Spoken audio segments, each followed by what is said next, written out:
ఈ జంట ఎప్పటికప్పుడు ఒక వివాదంలో ఇరుక్కుంటూనే ఉంటుంది. కానీ అది గొప్పతనంగా వాళ్ళు కాలర్ ఎగరేసుకుంటూ తిరుగుతారు.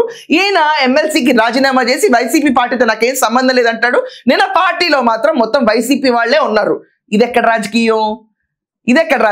పార్టీ నుంచి అదేంటి ఇదేదో ఉంటది కదండి డివిజన్ వాళ్ళకి, ఏంటది డిసిప్లినరీ కమిటీ దువ్వాడని సస్పెండ్ చేసింది. మీ సస్పెండ్ చేయడం ఏంటి, నేనే చేస్తా అని చెప్పి ఇలా చేతులు ఊపి బిగ్ బాస్ ఈమెకు ఇచ్చిన ఇంటర్వ్యూలో ఊగిపోయిన దువ్వాడ. నేను అనుకున్నాను బ్రో కొంచెం రిలాక్స్ గా అంకుల్, ఎక్కడైనా గుండెపోటు వస్తే మళ్ళీ ఇబ్బంది, బికాజ్ అంత ఉద్రేకత పనికిరాదు, ఎప్పుడు స్ట్రెస్ తీసుకోకూడదు.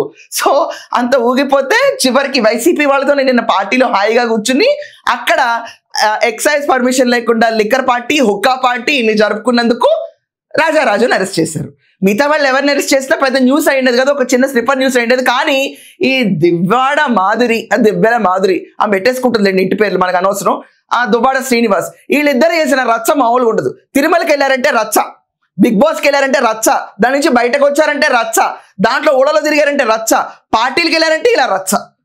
ఈరోజు ఈ రచ్చతో వీళ్ళందరూ ఫేమస్ అయ్యారు.